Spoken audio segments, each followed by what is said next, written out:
Hello, hope you're having a lovely day so far. I'm Abby Geigerman, the author of the young adult fantasy novel The Power of Shadows, and today we're going to be talking about the 7 things I wish I knew before I wrote my first novel.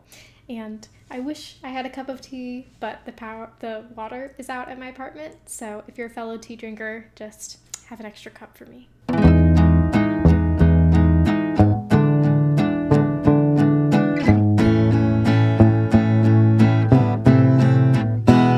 Tip 1 is about the concept of draft zero. So I've read this a few different places, but the idea is that the first draft, the first time you hit the full word count, is about telling the story to yourself.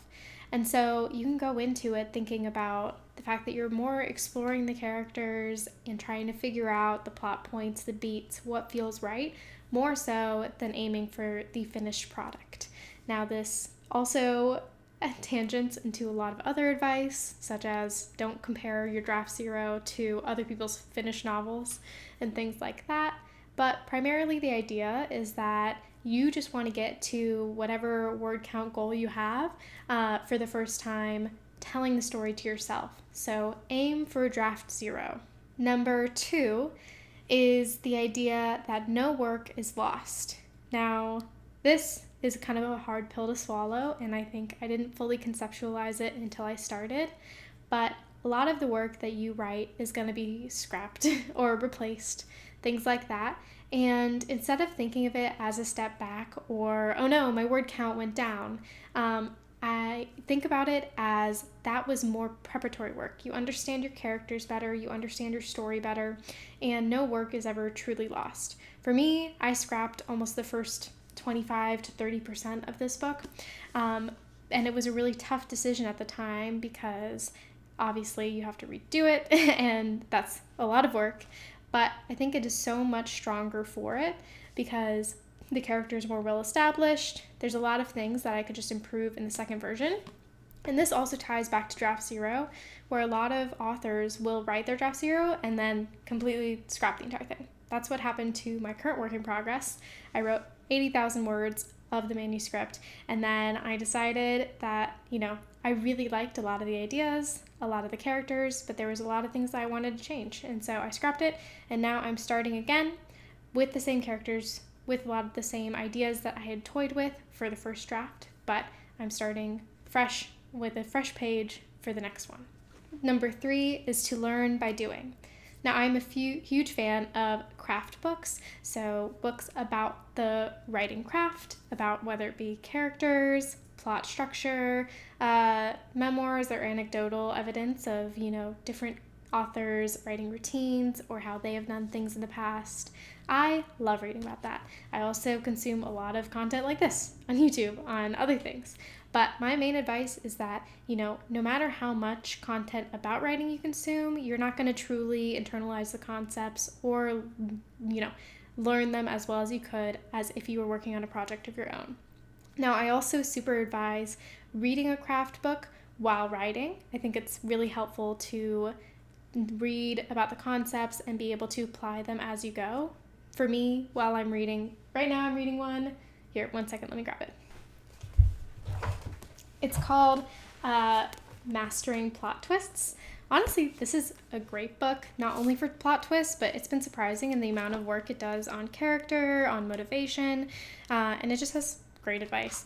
And while I'm reading this, I'm not only thinking about the concepts generally, but also how they apply to my specific characters and to my specific plot. So as I'm going through, for example, here it talks about the 3 kinds of internal conflict.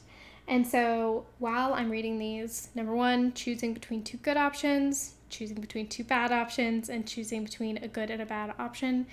Seems kind of self-explanatory, but the craft book goes into it a lot more. But while I'm reading that, I'll think about how it applies in the context of the world that I'm building and the story that I'm creating.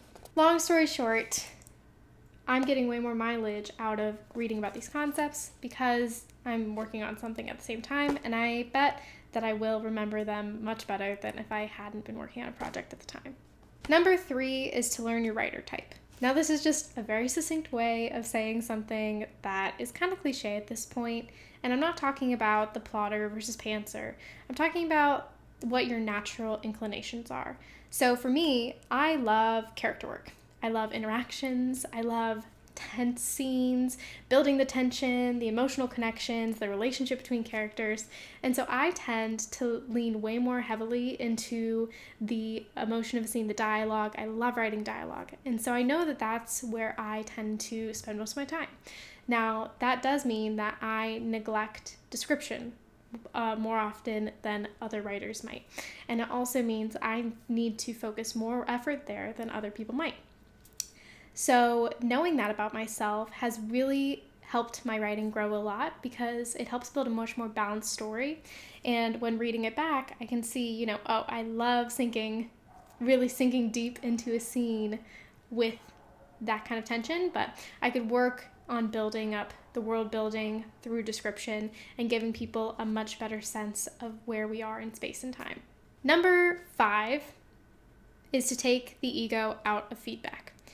So this one is pretty obvious. You've probably heard it before, and I had heard it before, of course. I tried to go into feedback from beta readers, critique partners, as prepared as I could, but there's no way that you can prepare yourself to not feel the ego hit, if that makes sense. And if you can, more power to you. That is not me. But I think it is possible to prepare yourself to know that that's going to come. And so although it's impossible to separate your ego from your work, because it's so closely tied to you, writing a book is a really deeply personal experience. It is possible to prepare yourself ahead of time to know that you're going to feel that way. So even though at the time you're not going to be able to completely prevent and separate yourself from any, negative feeling around feedback that you're getting, it is possible to have prepared ahead of time, know that's going to come, and then be like, okay, I get that is not how I felt about it, but being able to still see past that and see the value in whatever feedback you're getting.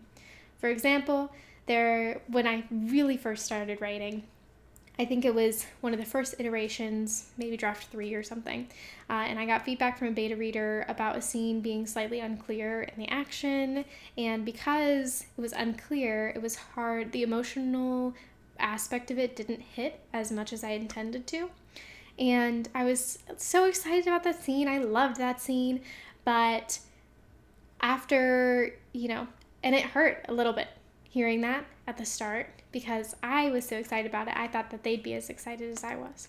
But then once I took a step back, I acknowledged that I was feeling that way because, I was so close to work. It was a lot easier to actually recognize, your book is for the reader. You're so close to the story, it's hard to see. But, if that's the way that it's read, right, then that's your job to then take that feedback and try and create what you were originally intending. And so I ended up honestly entirely scrapping that scene and reworking that section entirely. But that is a huge one. All right, number 6 is about beginnings. And in particular, it's that beginning with action doesn't mean action. It's not James Bond, Mission Impossible. It doesn't have to be. I mean, it can be, obviously, if that's the kind of novel you want to write. But if that's not you and people are always telling you, no, start in the middle of the action. You got to start in the middle of the action, right? If that's not natural, it doesn't mean action. It means change. So starting where the change is. You don't want to start, maybe in the middle of like a 6-month period of no change and lull, unless you're writing literary fiction. Obviously, there's always exceptions, but you want to start where there's at least some change for the character. So we want to jump in feeling like something is happening. And that doesn't have to mean like a car chase or, arrows being shot through the air as they're sprinting up a castle wall or something like that. But it does mean that something needs to be happening. So it can even be like a dinner scene or something like that, as long as there is intrigue for the reader. If you're like, Abby, that still doesn't make any sense and I don't know where to start, I felt the exact same way, and my beginning was so hard to get right. I'm happy with where it is, but I'm still obviously no expert. It took me a long time, and that is by far the part of the book I rewrote the most times. I highly recommend The Writer's Guide to Beginnings. This book does a pretty good job of going into how to write your first chapter and just a lot of different things about, in particular, the beginning.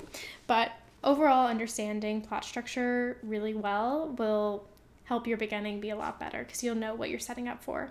I don't know what to say. I think that just takes time. Number 7 is to get good at questioning. Now, I was super lucky to have someone in my life who was already really good at questioning and could probe me on different aspects of the world building, character development, things like that.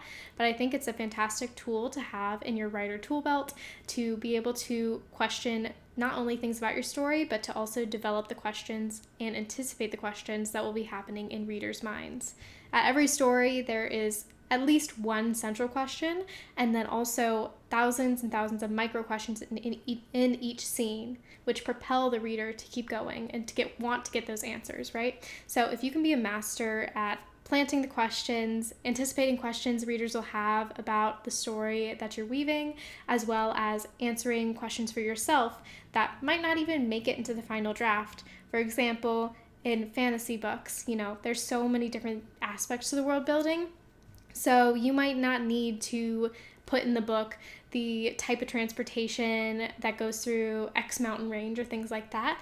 But having the answers to those might make it a much richer story and give you a better understanding of the parts that actually do make it into the novel.